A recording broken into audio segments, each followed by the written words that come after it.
Oh, I have to vote. Sorry. This is Senate appropriations and we're taking up S-55. We had testimony yesterday and as is the standard practice of this committee, on the last page of the bill, page 14, and it's in section 8, letter I, rents, was a $50,000 appropriation to the Secretary of State for the purpose of hiring a consultant and per diem and so forth. So what we have passed out is, basically, an amendment, that would strike the $50,000 appropriation. We put that, you can have this many as you want. At this point, and it's on our list for, funding consideration as we build the budget. So, that's what, the amendment does, is simply strike out I, which is the last, except for, just before the effective date. Which, I'll move the bills and then do. all right, okay, so I think that's a big surprise. And Well, they call the roll. unless there's further discussion, I was just looking at my agenda for today, which.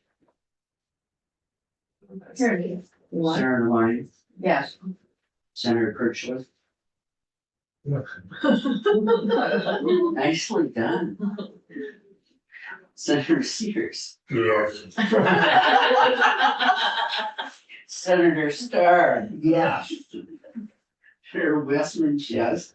Senator Kitchell. Yes, And the reporter is, who does libraries? I'm not libraries, I mean, It could be, who does open meetings, Secretary of State? I think I'm Yes. Secretary of State. You're Secretary of State? I think so. All right, then if you're Secretary of State, I would suggest that you should be the reporter, Okay, one, treasurer. I don't know, am I not seeing you? You're auditor, treasurer, ethics. he's already been written down as the reporter on the sheet. Don't. I want to be respectful of our committee assignments, Sarah Westman. Yeah, but you'll maybe have to scribble out and put somebody else in. Um, And he already said yes. hmm. Secretary of State is Senator Starr, Well, I was wondering, Oh, Senator Starr. yeah, So yeah. cross out, Oh, God, give it to me. all right, I'd be glad to. take out the appropriation. Everybody knows, I mean, everybody says, we know you'll take it out, so it's not as though it's gonna be a great debate. All right, so now we have respected committee assignments. I am going to move on to libraries, and actually, we're about on time. So we'll get started with, the budget request. Department of Libraries, we did have a bill on libraries that we Yeah. still have here. Probably take it up tomorrow. So, do we, anybody? do we need to vote on the bill? Or when we just do the amendment, that's part of the. We voted I need a motion to, pass the bill favorably as amended. yep, that's the one. I just didn't hear. Our clerk likes to be efficient, Right, and so we don't need to do it like. yeah, makes sense. Okay. Yes. Yeah, and to avoid the joint fiscal and the legislative council, yeah, that would be good, thank you. All right, sorry for that, so, we'll get started, everybody's got the document for, so welcome, Catherine, to, appropriations, and we will have you go through, your budget, which I imagine is pretty straightforward, and, we do have the library bill that came from the committee, education committee. We are gonna probably move that through next week, but I understand you're provided testimony on that and. I did, as Support. XT 20. Yeah. Yes, and there's also mention of the Department of Libraries in S 204, I think. So why don't we put you on record and then we can, go through your budget and summary. And, this is obviously your budget relative to other departments or agencies is, somewhat modest. And so if this would give you kind of a little chance of now that libraries have gone through a tremendous transition and sort of what your thoughts are about the work ahead, so to speak. Absolutely. My name is Catherine Delmao. I'm the state librarian and the commissioner of the department and libraries. And I want to thank you, Chair Kitchell and Vice Chair Berlick, and members of the committee for having me here today to provide testimony about the department's fiscal year 2025 budget. As I believe you're all aware, the Department of Libraries provides access to information in a variety of formats to the 3 branches of state government, libraries statewide, the general public, and Vermonters with special needs.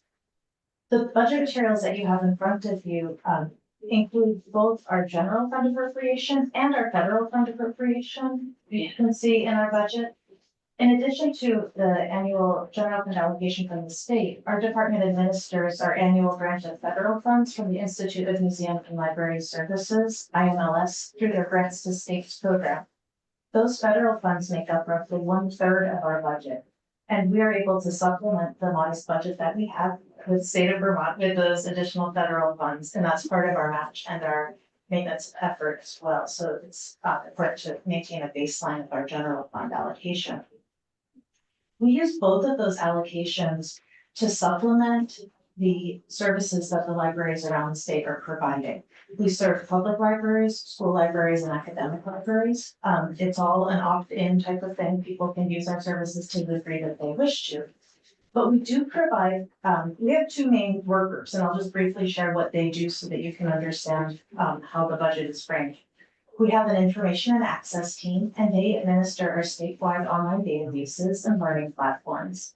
They also select and maintain a collection of ebooks and e-audiobooks for all Vermonters. That's called the Palace app. And everyone in Vermont can access these materials that are online through their public libraries. But we know that print books are still very important to Vermonters and to everyone, really. And so we have also prioritized making resource sharing between libraries easier. So we use our federal funds to give grants to public libraries to participate in our interlibrary loan courier system. And it works well. It works very well. Things come quickly, and we share not just in the state, but we actually borrow quite a large number of materials from other states, along with North Dakota and Washington, D.C. We're the big borrowers. So it's a great service. In our team at the department, we have 2 or 3 folks who are just working on interlibrary loan day after day and making the machine work well, and they do a great job. As far as the databases and learning platforms, as you know, the costs of everything in our lives keep escalating. Our department knows that this is a tough time economically, and we've really tried to keep our costs level despite the increasing costs of those services. What we've done is that in some cases, we've been able to replace higher cost platforms as contracts sunset, and we've entered into new contracts for comparable products or even higher quality products. That's maintaining people's access to information resources. For example, this year we're replacing the Universal Class platform with a new platform called Udemy. And we're replacing Learning Express with Peterson's Career and Test Prep. We're doing all of that while focusing on key resources that Vermonters need. So if we're changing platforms, we're ensuring that we're still maintaining access to online DMV, the CDL license for truck drivers, training, the training materials are still available in the new platform. So we're doing a lot of work to ensure that even if we switch platforms, we've still got key resources for Vermonters, including now legal forms specific to our state. I mentioned earlier that we have a collection of ebooks and audiobooks, the Palace app. We used some of our state's ARPA money that came to us through the Institute of Museum and Library Services to put a lot of funding into that app last year. And now we're doing a regular allocation in our budget for those e-resources. But again, physical materials are still very important to public libraries and to school libraries and academic libraries. And similarly, they're still important at our state library. We are making sure that we continue to maintain our collection of Vermontiana, which are really interesting, sometimes esoteric books on the history of Vermont and all of its many wonderful aspects. And we are doing a lot to catalog and make those materials more accessible. Over 100 years old that aren't in the catalog, so we're making sure to get that accessible for researchers. We also have a public policy collection, materials on professional development for librarians. And then locally, if a book club wants to read a book and doesn't have enough money to buy all of the books, we're Excuse me, Senator Starr okay. is the reporter of the bill we just passed out. You have the form for him to sign?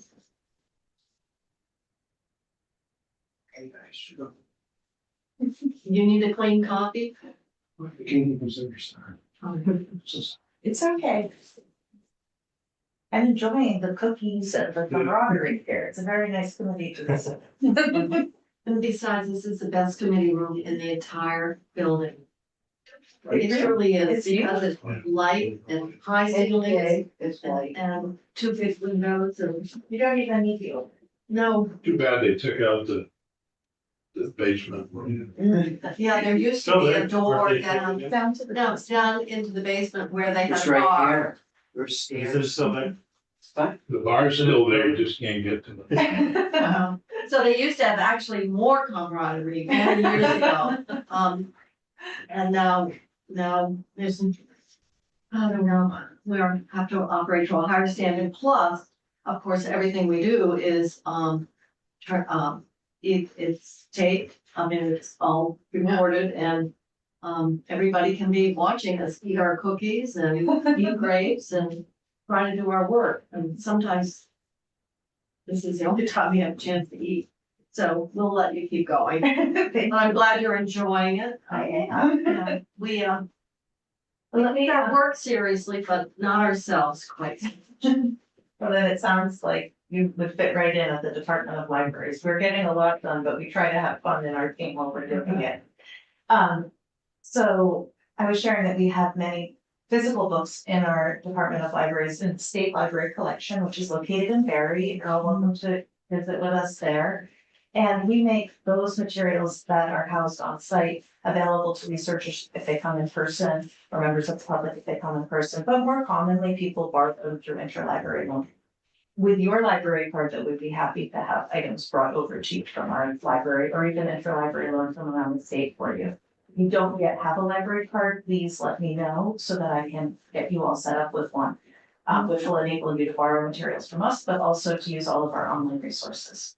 It was like a pass to the state fairs. It's a state card, like I have a local card, but. Oh, no, you need a state Department of Libraries card. Yeah.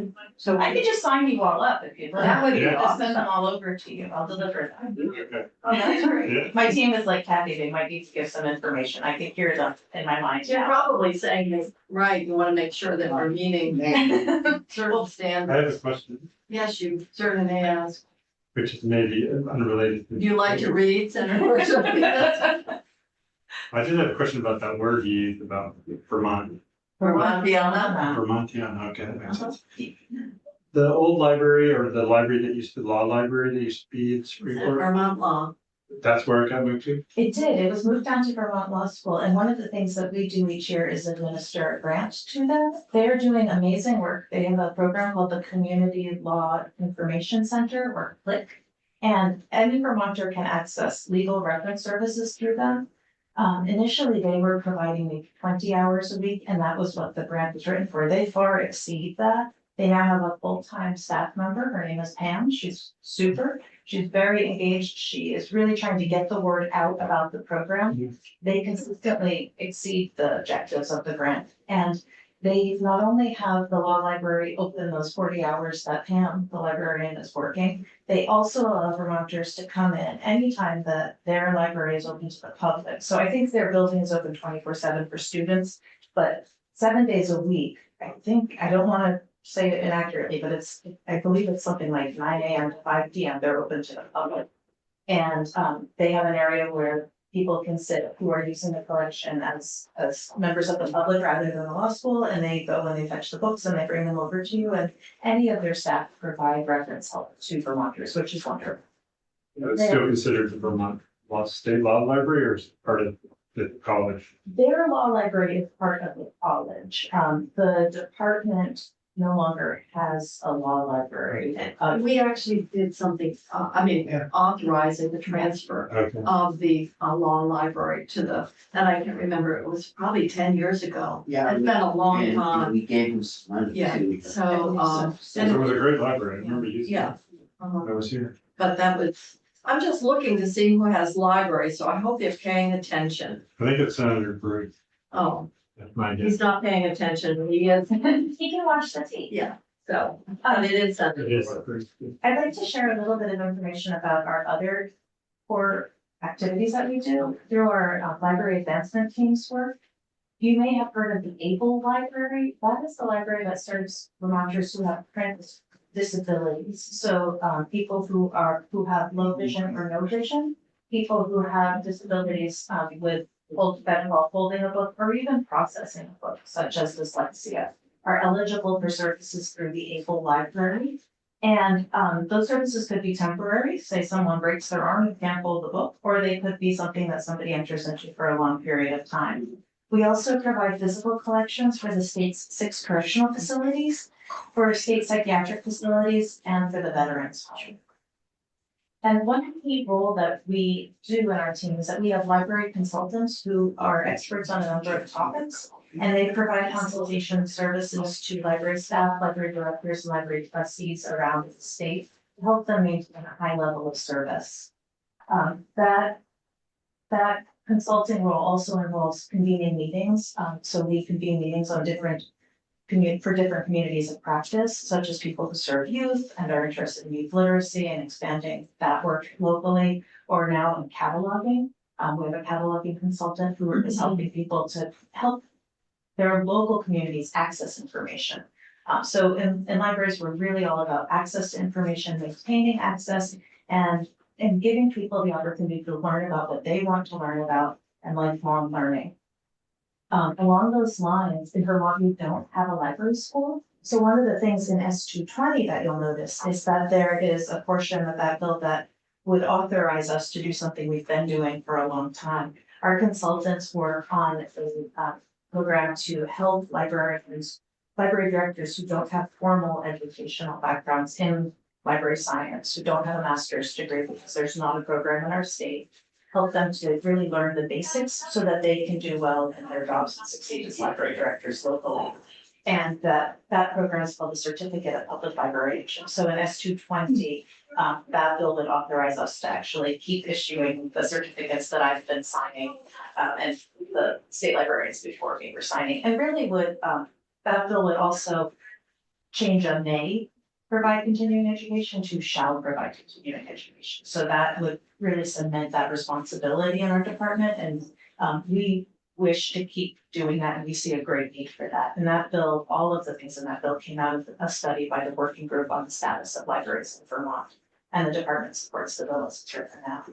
Can I ask a short question? Absolutely. So the Senate group, the libraries are in your portfolio, Yes, your wheelhouse, and I'm glad and you have, and your space. yes. And we know you love books. Might I note that we're one of 8 states, I believe, that does not provide funding. Oh, to our local library, Yeah. but usually they're well loved and supported. I'd like you to know. They're much loved, but this, I do want to say there was a recent report of the working group. Oh, on we the know, status we of know, libraries. at least it's not as bad as our public education buildings, but it's right. Right up there with a lot of other buildings. Is that what you were gonna say? Well, I was going to just say that the funding does vary locally, so I think that they are beloved, but we did see at the municipal level, there are some very wildly varying amounts of money that are being offered. Mhm. But there's some lovely libraries, and the Judavine in Hardwick just has been expanded, and so.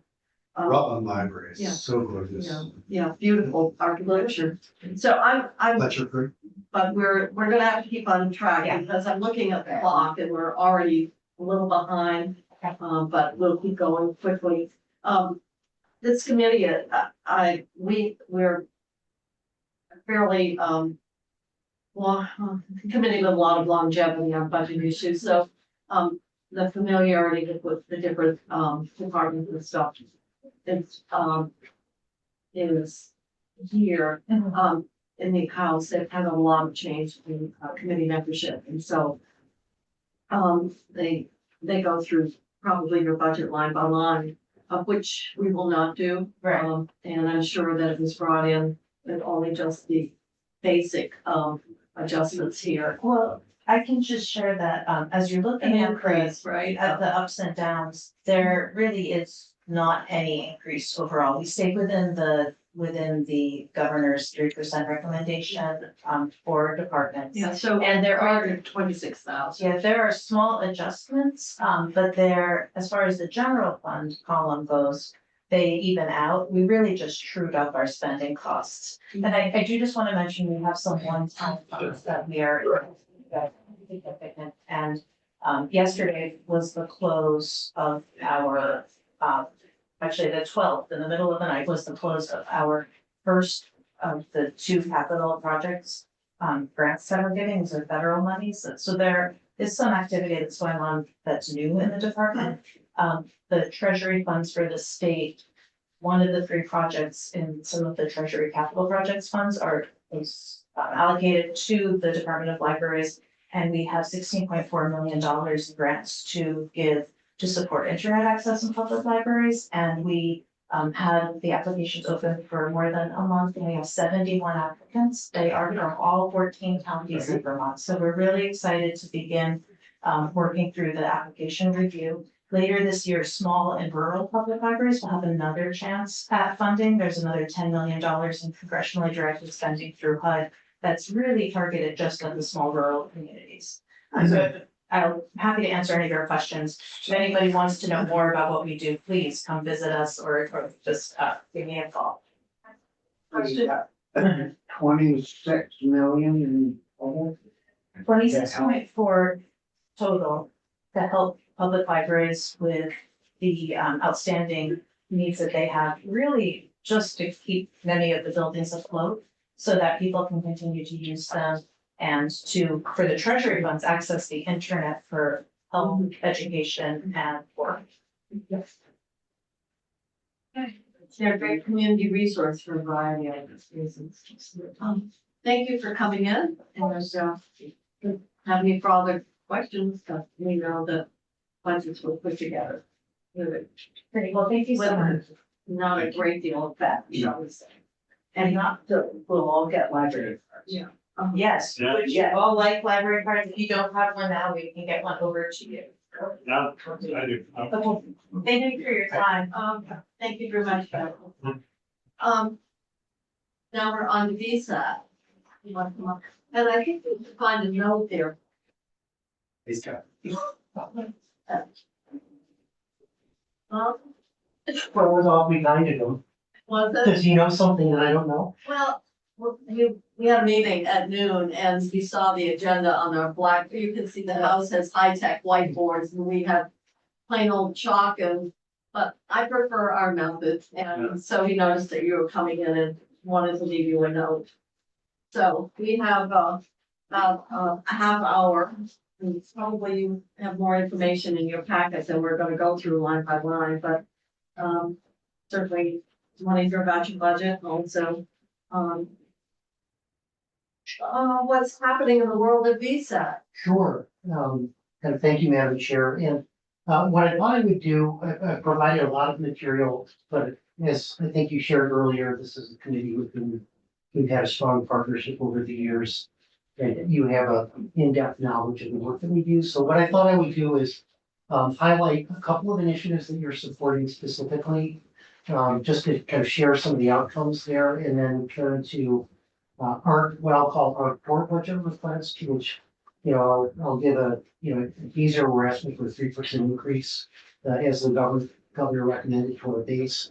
But I also want to highlight two of the forgivable loan programs that the committee has been actively supporting in the past, just to provide an update there, and if I might do that. What I will do is just kind of do a really kind of very, very quick reminder. Somewhere I have, at least in my brain, I can't locate it here. We actually had an inventory of the various workforce programs. And there were some recommendations for changes in terms of statutory or parameters around the program. And that were being recommended.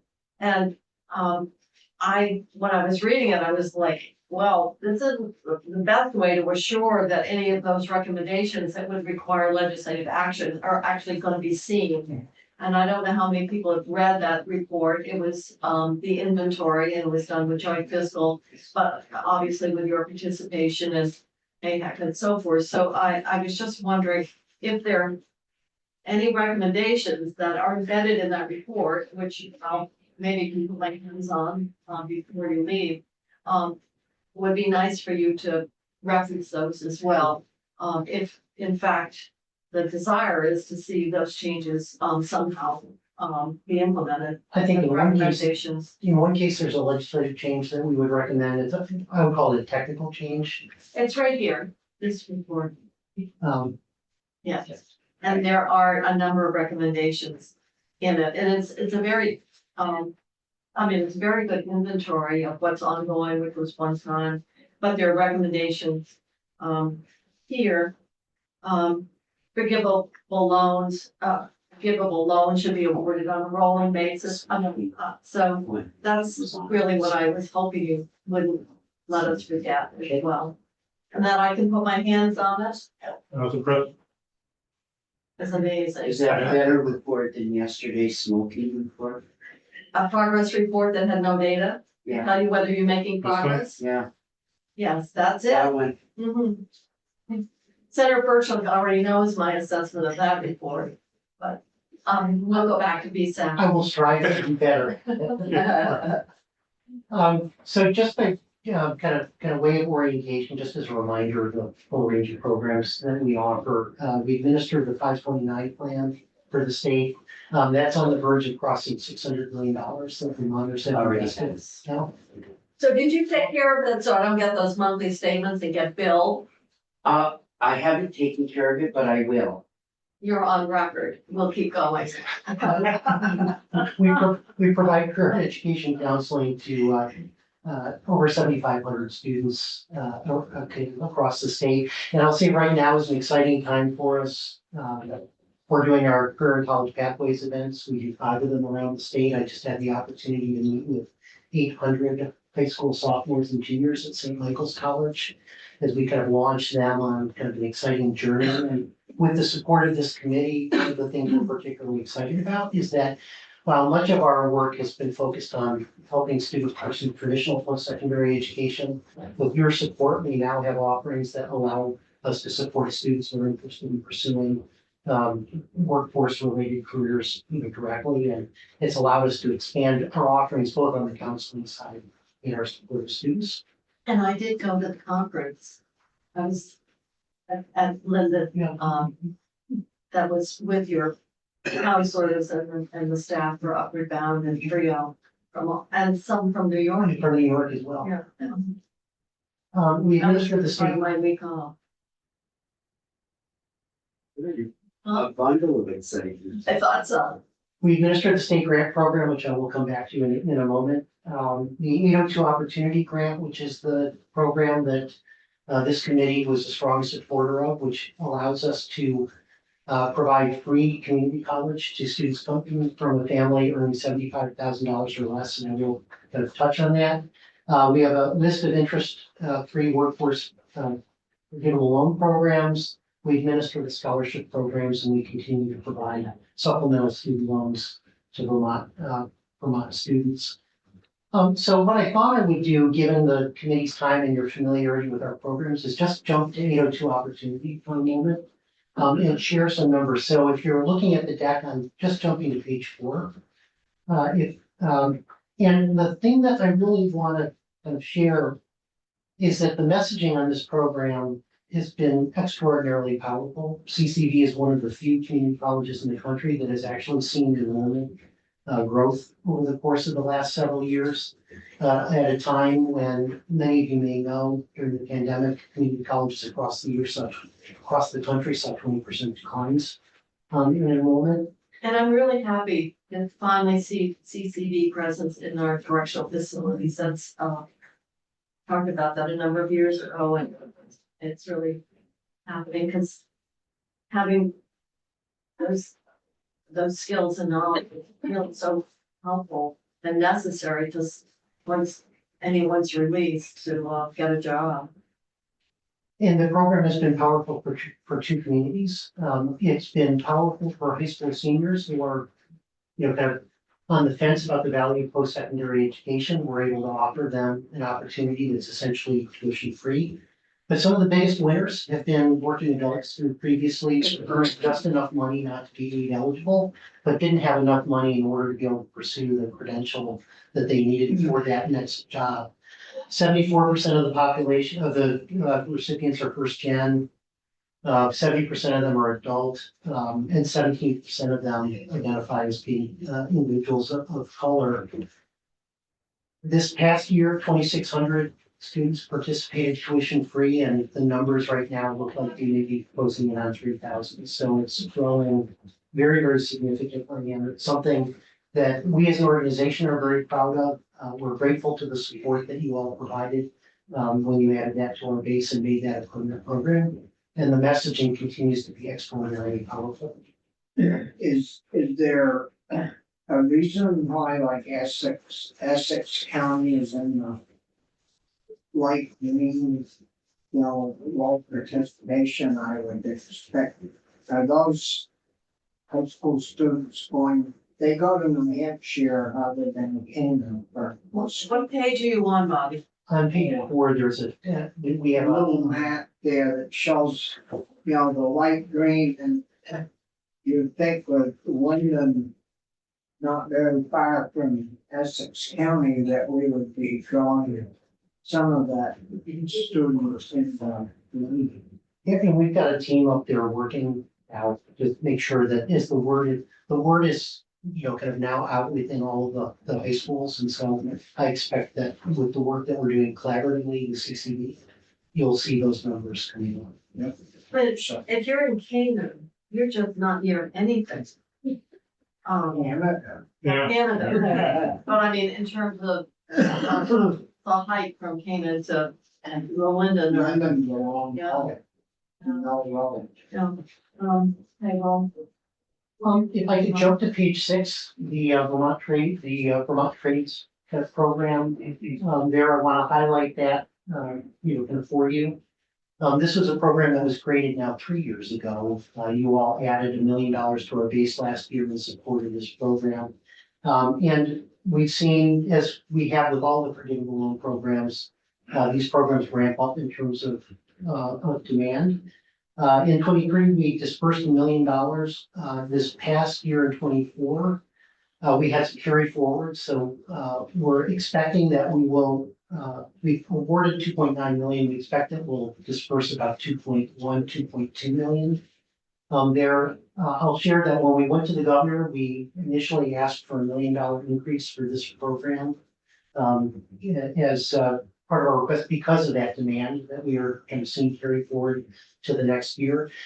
He came back as an alternative with the 3% increase to our base, which gives us 80% of what we had asked for that program. So we're supportive of that request for that reason.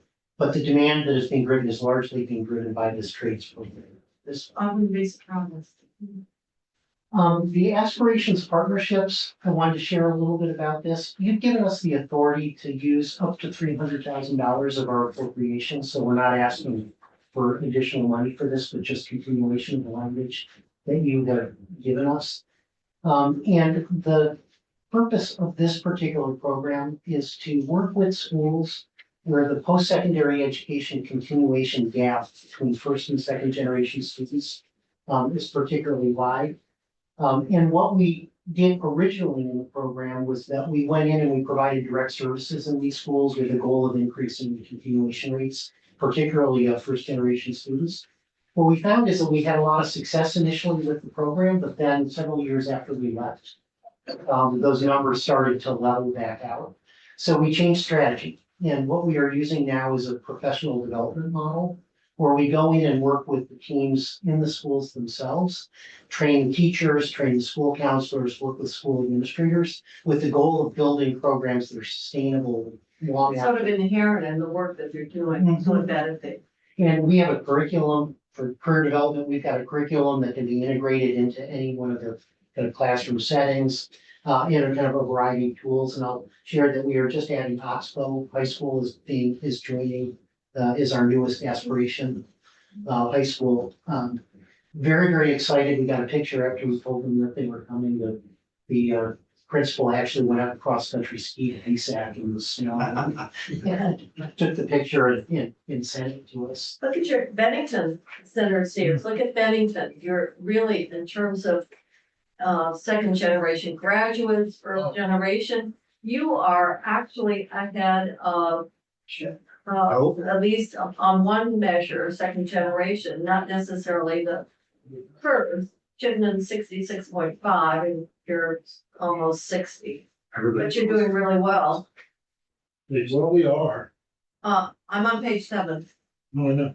Um, I was on page 10. Oh, well, all right, well, Bennington is ahead of us, I'm sure, so, I just wanted to point that out.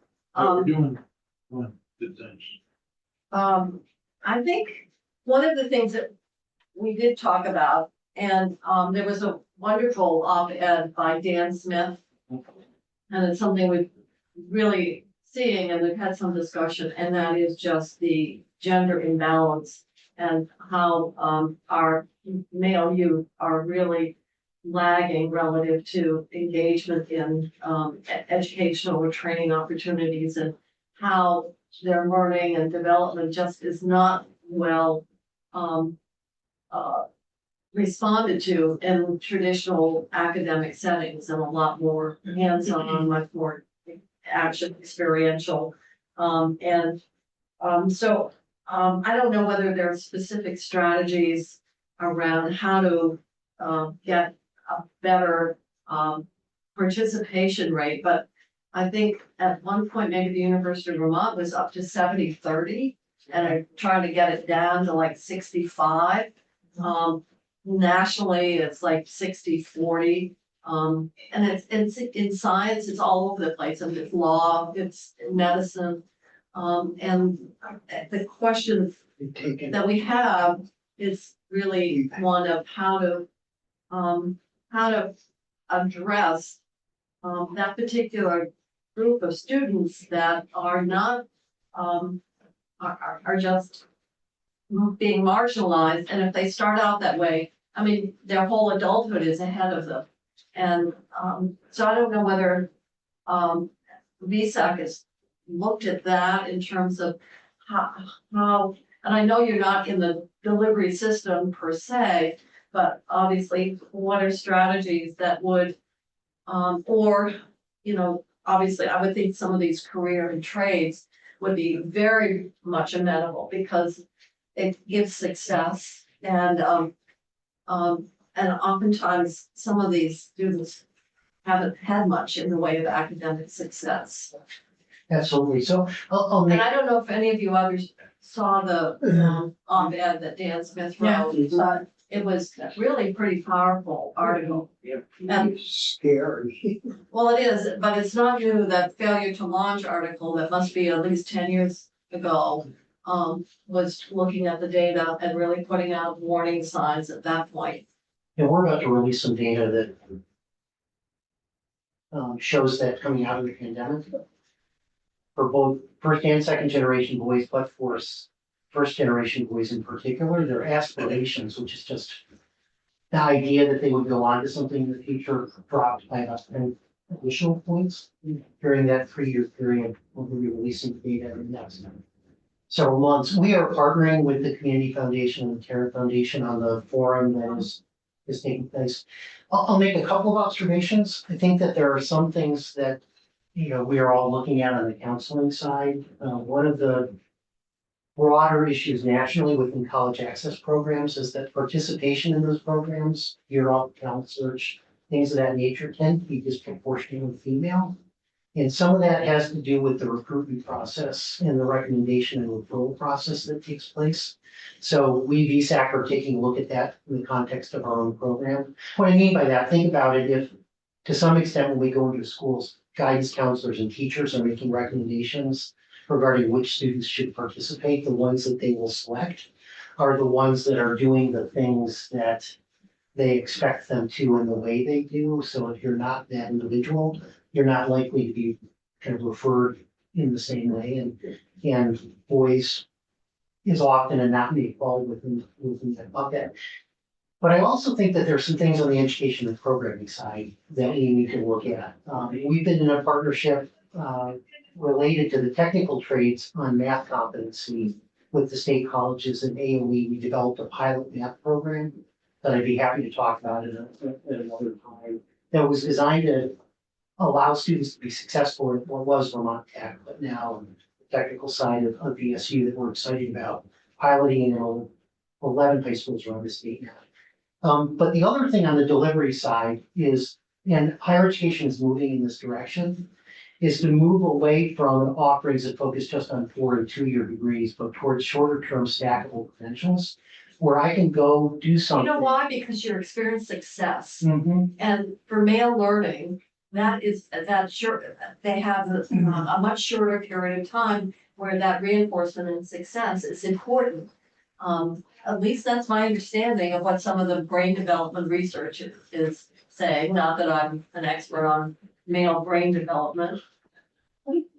You raised, is that an oxymoron? Not sure. You're looking at me under the web. So it's interesting the extent to which, but how that translates into, changes in, certification and how we teach and so forth is, Did you go to school? it's always been a challenge. Yeah. We had a report on paraeducators and Vermont's utilization of paraeducators being way off the map compared to other states.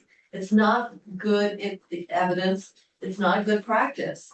But boy, the utilization that continues and using that intervention that is counter to what the research shows has been glacial at best. So my only point is so much of how we adapt our training and how we make it relevant and stuff needs to catch up with the research and what the evidence is telling us. Well, I agree, and I think that there's some exciting things happening right now. If you've not had a chance to talk with the chancellor, the new chancellor. We did. Yes, okay. I think Beth has got some really interesting ideas, in this space. And we do have models that work actually pretty well in other areas that we can use as a model. And I think you're all familiar, but I think about the healthcare paths that we often travel with our students. We may work with somebody who gets a certificate in phlebotomy, and they were able to do that in a short period of time. Where do you go for that? There is Every time I go to a blood draw, I wonder where they got their training. programs in Rutland, and now most of the hospitals are offering training. Phlebotomy training. It So- used to be, you had to go to med tech, it's just a simple phlebotomy certificate. Just yesterday, the ag committee went over to the John Deere. See about right to repair. And there was this young kid in there, maybe 20, 21. 21. He went and got John Deere, sent him to school to get trained to do the diagnostics and to work on these new tractors. And, it went for a year, but we should be offering that like at OVTC, Or you can do it at your career tech centers that are much more regionalized as Well, well. he Yeah, went to the start- tech center in Middlebury, He and did. they didn't have the programs that you needed. But that kid's making 70 to 75,000 a year, He was making a, being a John Deere tech. Yeah. You know, and with the trades scholarship, you know, we've been supporting students pursuing lineman school with church in order to do that, and they can make with overtime close to $100,000. yeah, this kid's 21, and he did the program, they spent 16,000 to get him ready, and he's making 80,000. Yeah, doing good. And I think that's part of the answer is that we make, you know, programs like that available. And the stackability that I was thinking about, you know, we have students who'll do phlebotomy, they'll work for a while. They'll move into an, you know, an LNA position, they can get training, their phlebotomy training is recognized in the LNA program, so they're not redoing that. They may progress to LPN, and then, you know, progress to 2-year RN. Eventually maybe 4-year RN, and all the training that they took before is recognized, so they don't have to redo all of that. And those are the pathways that I think, in the end, the answer to your question. They don't do it without having to go through a huge validation process. And wins at each level along the way while they're working. If I could touch on a couple of things, and then I'll jump right to the budget request, because I'm mindful that I know I'm probably bumping up against it. You're bumping up against Public Service Department. Well, Unfortunately, the agenda and the clock are behind you, so. Well, what I will say is that, the dual enrollment stipend, we are seeing kind of recoveries and participation in dual enrollment post-pandemic. And then all I'm gonna do is, jump all the way. I was surprised, dual enrollment, is it only limited to, I'm not sure. No. I was seeing some schools, they're using CCB and SNP. And, which is kind of surprising that we haven't built the partnerships with our own academic institutions. If you understand, why, to me, that is certainly a good recruiting. And the other thing, what struck me, I was meeting with the headmaster of Linden Institute. And with now what we have with dual enrollment and early college, our students can graduate from high school with 2 years. I mean, the focus is the affordability and so forth, but I bet there's not many states where you can graduate from high school with 2 years of college with you. What? Hey, Hey, Yeah. free. And so it seems like we always focus on, you know, how we fund, you know, relative to other states, but I'm not sure to what extent it really reflects that collective higher education or certification opportunities that have been sort of built in. well, I remember going, when Tim Ash was pro tem, he wanted us to go out in the community, and so Oh, yeah. we went to Milton High School. And so we went from classroom to classroom, so I must have talked to 5 different classrooms. And I asked all of them, do you know about dual enrollment and early college? None of them knew. And I said, you know, just in terms of dual enrollment, let's just take that. That's the equivalent of thousands and thousands of dollars that is in the bank for you. All you have to do is enroll and get those credits. And I could tell, looking around in the audiences, that there were 3 or 4 people in each room who were like, I'm gonna ask about that. But Why they were being told, why you not? know, is the, What's the bottleneck in that information? You know, it varies so much from school to school Yeah. in that regard. And Milton ironically was one that we did a pilot program supported by, I think after you had those Okay. conversations, we went in with the team, we had some money from the Moore Foundation to provide support. If I can make just a general statement in response, you know, I'm sure your observation. One of the things, I just want to make an observation that I think there's more collaboration right now in the higher education community that's developed really over the course of the last 3 years than I can remember in my time here. Our partnership with UVM, with Suresh, our partnership with the state colleges, first under Sophie Zadatny and then now, you know, under Beth, is extraordinarily tight. And we are focused on really looking at these very coordination related questions that you're asking. How do we leverage each other's resources? How do we how do I take advantage of my presence in the schools? How do we weave our financial aid programs together in a way that is going to allow us to really meet student needs as efficiently? And to the degree that we are, before we get ready to launch programs, are engaged in conversations about structure and in a way that I hope that you will be able to report back results that you'll be pleased with. She is very focused on this articulation agreement question and how in collaboration and the desire to have the state university be at the forefront of partnerships and collaboration and not an afterthought. Well, that's gonna be really important for the future of that system. So, well, I'll need to get you back to your budget because we meander onto other, I share, topics. I shared a lot of information about the nursing forgivable loan program for you, just so that, I wanted to share, I'm gonna highlight 2 forgivable loan programs that I think, are important for you. First, I'll just touch on our budget request, the core budget piece here. We're asking for a 3% increase to our general fund base. And then the rest of what we are asking for, I'm on page 15, is really largely language. So we've offered you, I can, kind of touch on 3% increase to base. What was the trades program is now in base, so that doesn't require anything. That would be part of the 3%. The aspiration programs, V605 and 605B, we're just asking for the carve out. Continuation. Flexible pathway stipend, we're asking for level funding for that program. That is the stipend that allows low income students to. So they can actually access the program. Our authority to draw up to 7% for admin, we have not had to draw that, but we envision that there could be a time in which we need to, so we would ask for that unique language.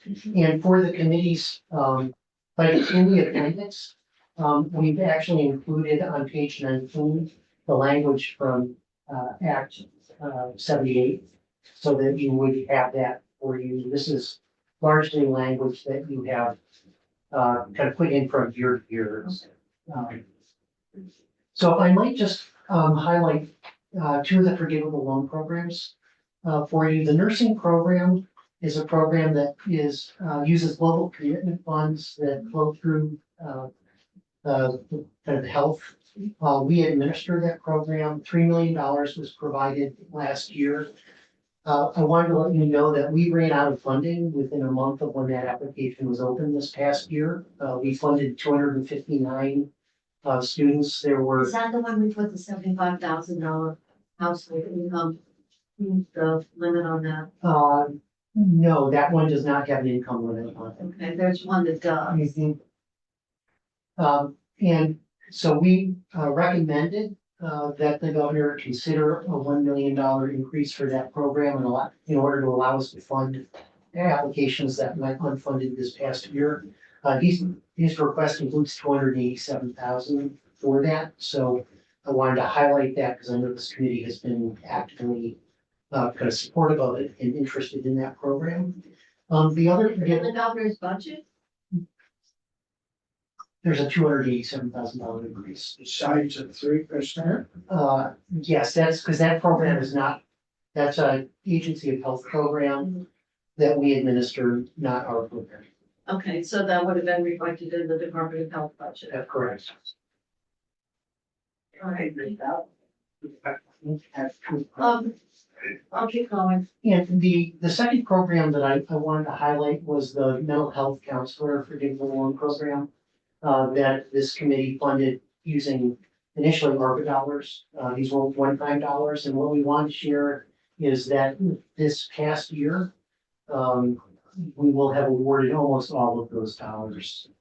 We awarded now 1.2 million as of the end of January of the $1.5 million that you originally appropriated for that. Recognize that those were one-time dollars. The governor's request does not include anything there, but we did not want you to not realize that that program was about to be fully expended. Well, a lot of what we did for, is gone, I mean, so, sort of like, I'm excited to be able to say that, through that program, roughly 90 individuals will have made a commitment to work in Vermont for a year for each year of support that they received. So, with this program, the money has been expended. Are there students who are they funded throughout their program right now or Or just will it year to end year? in the middle? It was just Year to year. just year to year. Yeah, okay. And most of these are students that were in 2-year programs, so some of them are getting ready to move into practice, so we can get their second year. But In other having cases, even 50% of the major stuff. in other cases, they will have an obligation, but they will be financing the rest of their degree. But we do know a number of our hospitals are really stepping up and helping with this because they're so desperate for nurses. So I know Senator Sears, you said in Bennington, they've been doing that. Well, Bennington's had a special program, They're also, they had a nursing program that was in Southern Vermont, and then that moved into Castles. So they get, they've been paying tuition. that's what I'm saying, they're putting money toward. Yeah, and we're engaged In in return for, We're engaged in a partnership with a number of the hospitals on nursing and respiratory therapy side where we're administering a program that had a congressional directed earmark, but also the hospitals are putting the money in themselves. And we're administering in a way that's very similar to the Forgive the Loan program, but the hospital is the one putting up the capital and making the payment. so you have your page that gives the recommended language that you talked about. But on page 10 of your report, you have recommendations on forgivable loans, on carry forward, candidate programs, and I'm just wondering, if, this report. Got it. She's got all the reports within. So if I So my question is, I don't want them, if you still want to move them forward, do you want to take these recommendations and do a page like you have with the standard language that you want to continue for us to consider as part of the budget? It's really, what I don't want to have lost here is your opportunity to take these recommendations and compose the language in a way that you think it makes sense. So there are some with, I don't know, APAC might have had some, agency did not. So, but you had two here. One was carry forward and then the other, eliminate the FAFSA and state college grant applications or something. So I don't know what you want out of here, and some of the AHAC. And if they want them, somebody better tell us, because just having them in a report is the surest way to have them move forward. So if you could coordinate that and recommend the language, that I think that would be very helpful to us. Yeah, so Tom and I will work on language, which we can forward to you. That's next week, great. if that would, Oh, yeah, next week or whenever the House hasn't passed the budget out until next week, so we have some time, but I just didn't wanna, have it forgotten, that's all. well, thank you very much for giving me your time and, more importantly, thank you for the support that you've provided. I would love to have kind of shared more information. It's been an exciting year during really challenging times and, with your support, we've accomplished some really remarkable things for students over the course of the last 7 years. And we're excited about the opportunities that you provided us. Thank you for coming in. Other questions or comments? All right, thanks very much. Thank you. Glad you were here to get your note from Mike. I know he said good luck, which is why I asked whether he knew something that I didn't know. No, I don't know, maybe it's, Just Maybe general not. to that chair. maybe not everybody feels positive about coming in here, well, I know. Thank you very much. So we are now a little bit behind. We have public service department might be out there. They're in the Zoom. Oh, they're in here. All right, and then we'll take a break. They're where? They're meeting remotely. Oh. What is Jeff? So virtually. It's her, I think it shows. you to Oh,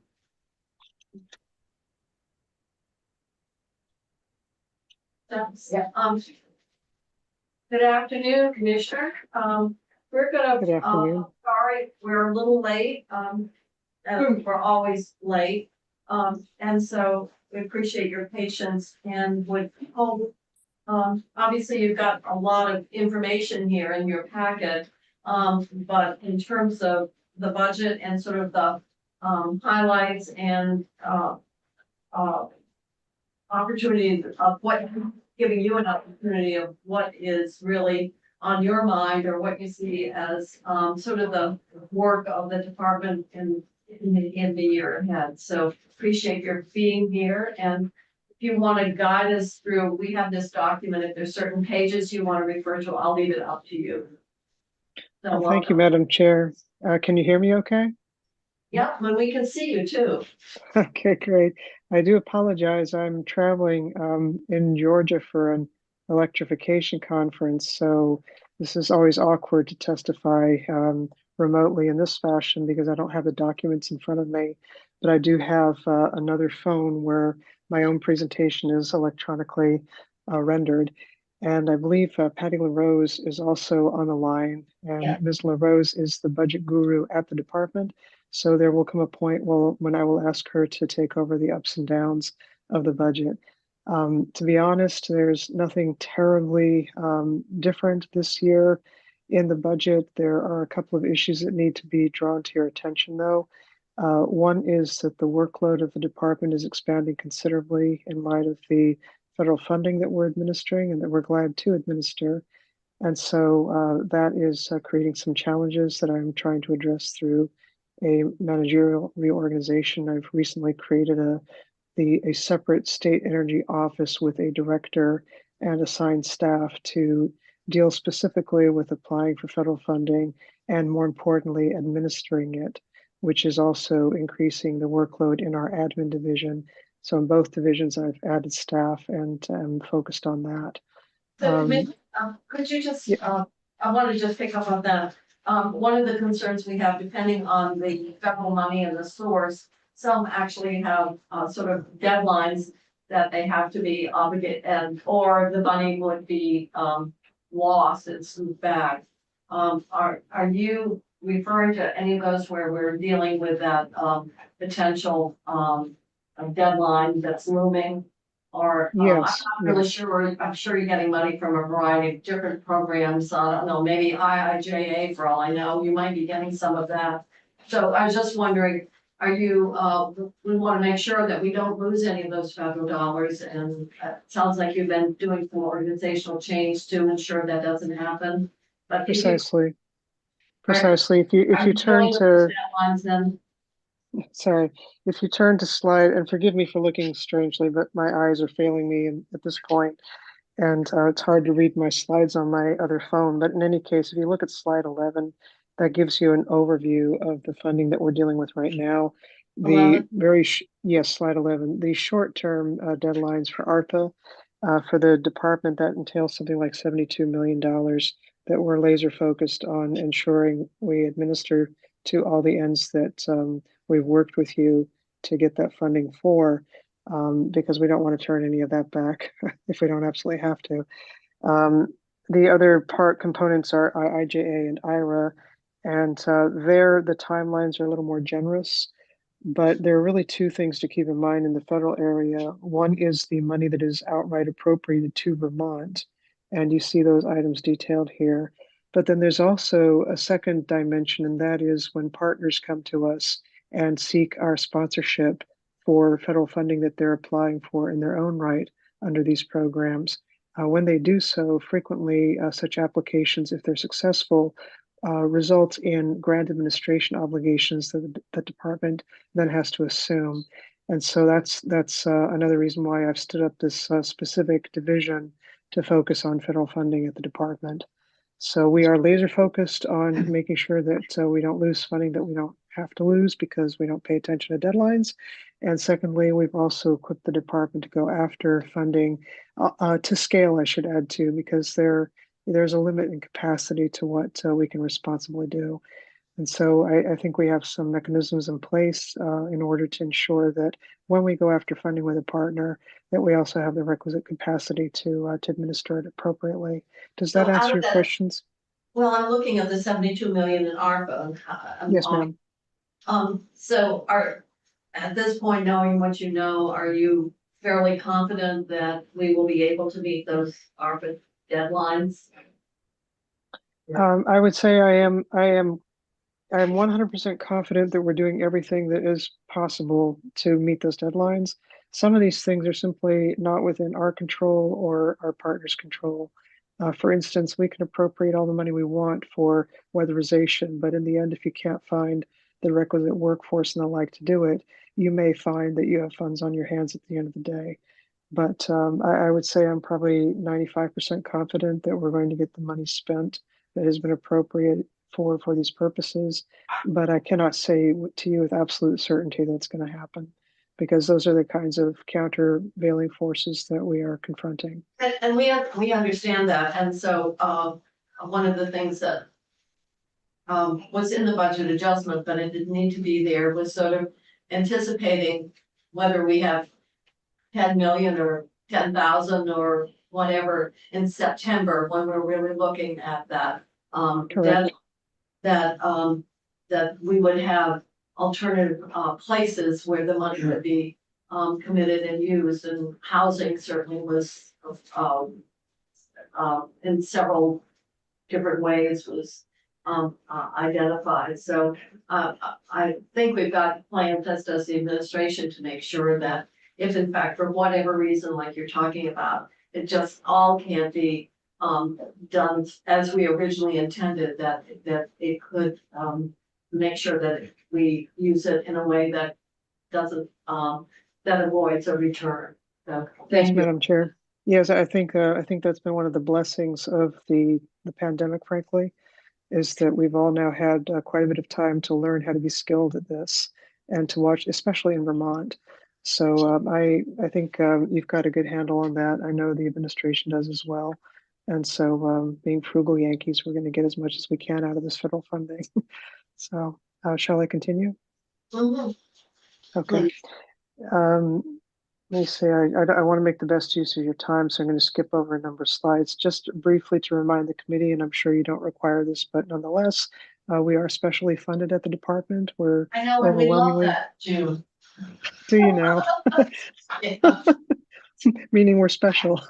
yeah, it does make me special. But the pain is about to become manifest in a moment here. So being specially funded, we have to live within our means, and that is the budgetary instruction we received this year.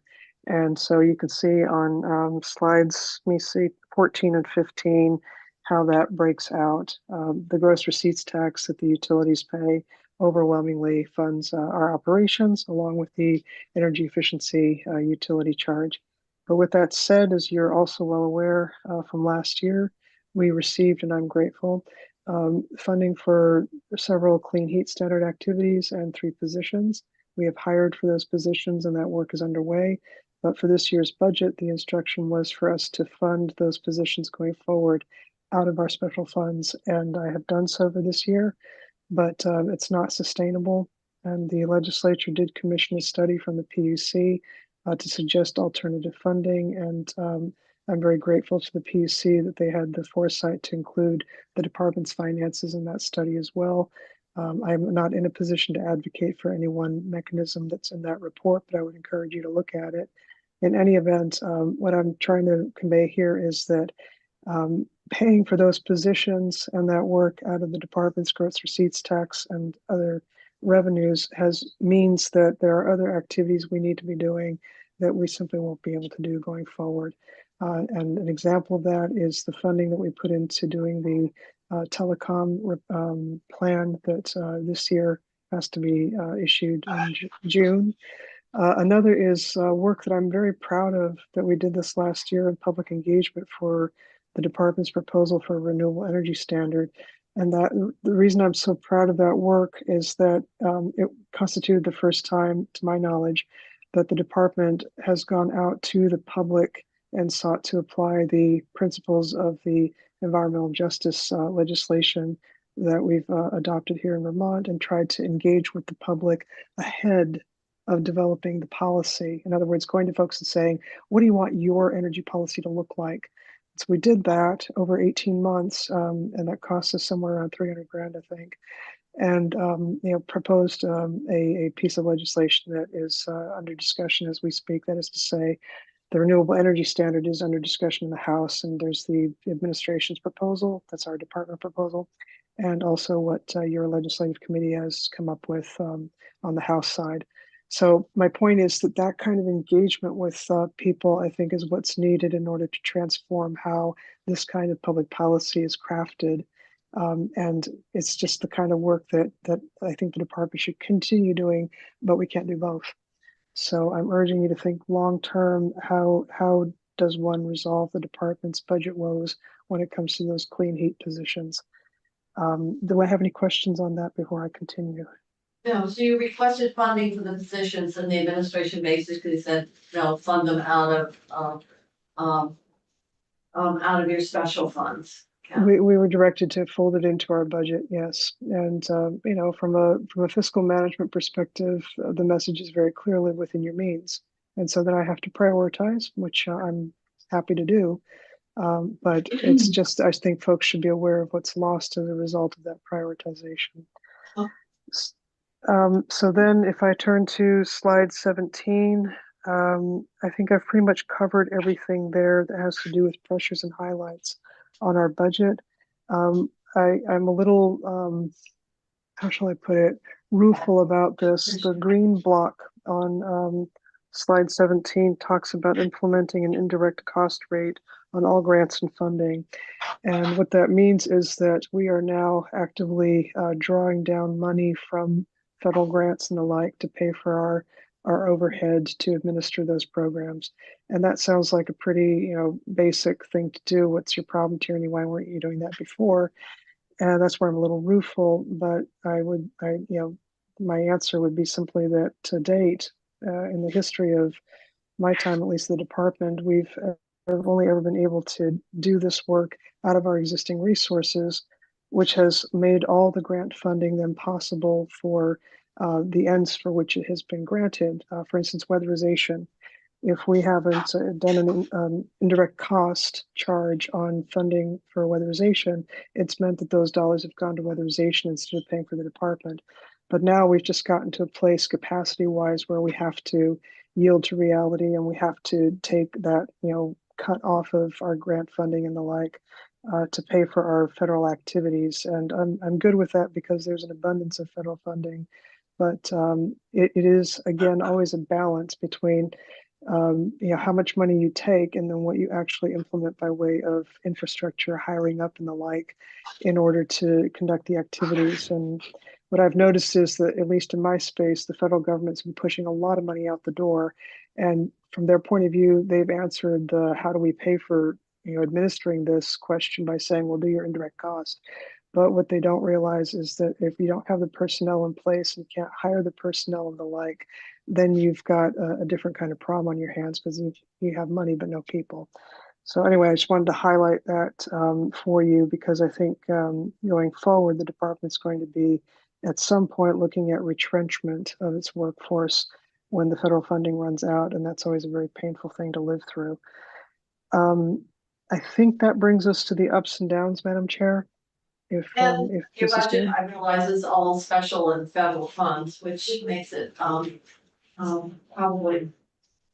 somewhat unique than many of the other departments. It's a simple budget for work that is that draws a lot of attention. Yeah, and I can see that obviously you were given a strict budget, when you're down to $765 on your workers' compensation insurance premium, you probably looked in every hiding hole. So I think it's pretty straightforward. Obviously, the big costs are always around salaries and benefits, and that's where your big costs are. But they're all putting pressure on your special fund available. Yeah, I would also point to a trend in hiring, Madam Chair, which is that the work that folks at the department do is highly specialized. And so to be competitive in the job market, to hire the kind of people we need to create these programs with the federal funding and to administer them, and then also to do the work before the PUC, we have to be competitive. And I've just noticed how many times I've had to do out of range requests and the like, which is putting pressure on our hiring costs. But it's absolutely imperative to get the right people. So are you carrying a lot of vacancies or are you just having to hire in range or what? We're hiring into range, and our vacancy rate is 8%, and that's I don't think it's some yeah I don't think that's a problem because we've been succeeding in landing the people. The issue is that the cost that I'm paying to land them in the long term is going to exert pressure on our funds that is also not sustainable. Don't want to keep you, obviously you're at a conference and so you're taking time away. Questions of the commissioner? Senator Starr, you have a question? Anyone? The budget is pretty straightforward, unless there's something you specifically want to bring to our attention. I think the big down is on contracts. And maybe that's just simply a matter of time when a contract might have ended or whatever, or some special work, so. It's a special work that has to do, actually, it's something of a success story that I think you should be aware of from a legislative perspective. We had been budgeting for a cycle of rate cases for the municipal utilities and trying to take the pressure off of them by having contracted resources on hand to deal with their rate case filings. But you very recently passed a statute that had a threshold for what requires a really intense engagement, something like I think 2% or 3%. If the utilities request comes in below that, then a simplified review could be done. And so as a result, we've been able to get through that cycle of rate cases, and we don't need to carry that expense forward. But again, it's an example of the kind of thing I would want a future commissioner to have the flexibility to do. But if the revenue stream isn't there, then they're not in a position to do that, and that hurts the small utilities. But it's still the success story here is that you had the foresight to pass that legislation, which is, I recall, my department supported. Any other questions that any has? Well, thank you for much. Get back to your other business at hand. I know that doesn't mean y'all are indifferent to us. I know it means that you're really impressed with the job we're doing and you want us to keep on soldiering on. Well, we know that, and I know that a lot is going on, no question about it. So Indeed. Appreciate your work, and the federal money has been sort of manna from heaven, but in order to get it administered and get the to actually make it all happen, has really put a lot of strain on and stress on a lot of state government, and you certainly have not been spared. So thank you for. I've told the Department of Energy that, Madam Chair. I've told them that, actually I told John Podesta that very thing at the White House when I met with him.